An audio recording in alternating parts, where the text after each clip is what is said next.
मैं हूँ Yogendra Singh, OT technician. आज हम आप बात करेंगे डीएचएस सर्जरी की। डीएचएस सर्जरी की तैयारी कंप्लीट हो चुकी है और आपको मैं इसके इंस्ट्रूमेंटेशन के बारे में बता देता हूँ। शुरुआत में तो जनरल इंस्ट्रूमेंट लगते हैं जो सभी को पता है, नाइफ, इंडल, फोर्सेप्स, सीजर, आर्टरी और रिट्रैक्टर। इसके बाद ऑर्थो में बात करें तो ऑर्थो में ओपन करने के बाद हमको सबसे पहले बोन लीवर लगेगी। बोन लीवर को होमन्स भी बोलते हैं। होमन्स के बाद आपको पेरिस्टोम एलिवेटर लगेगा, जिससे पेरिस्टोम को साइड में कर सकते हैं। पेरिस्टोम को साइड में करने के बाद एंगल गाइड लगेगा डीएचएस के लिए। एंगल गाइड में आपको 130, 125 से लेकर 140 तक की सेटिंग रहती है। अभी हम इसमें वेल्गस पेरस को देखते हुए 135 एंगल सेट किया है।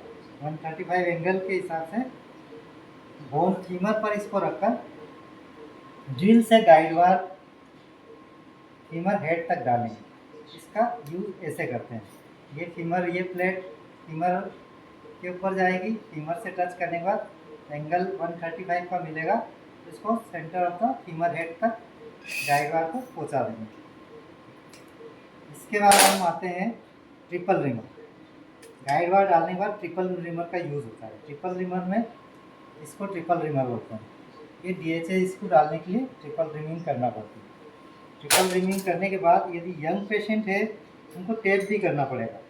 यदि एडल्ट पेशेंट है, ऑस्टियोपोरोटिक है, तो डायरेक्ट डीएचएस स्क्रू चला जाएगा।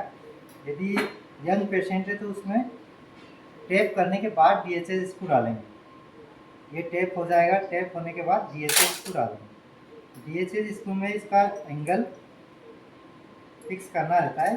ये हेड ऑफ फीमर तक जाएगा। इसके बाद इसका एंगल वर्टिकल की जगह हॉरिजॉन्टल रखना है।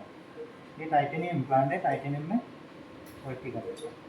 डीएचएस स्क्रू जाने के बाद डालने के पहले इसमें कपलिंग करना भी जरूरी होता है। डीएचएस स्क्रू डीएचएस प्लेट के अंदर कपलिंग करके देखना है इसकी, ये कपलिंग सही है कि नहीं।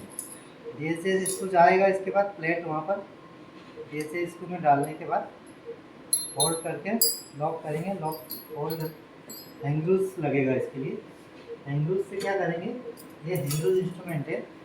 हैंगरूज से प्लेट को, फीमर को होल्ड करके प्लेट को चिपका देंगे। देन ड्रिल बिट से ड्रिल होल करके, ये ड्रिल बिट है 3.5 से ड्रिल करके वर्टिकल स्क्रू, लॉकिंग स्क्रू जो मेजर होगा लगा देंगे। इसके बाद कंप्रेशन डिवाइस के लिए हमारे पास होता है टॉप बोल्ट। ये टॉप बोल्ट कंप्रेशन डिवाइस के लिए होता है। ये टॉप बोल्ट कसने के बाद ये क्लोजर आता है।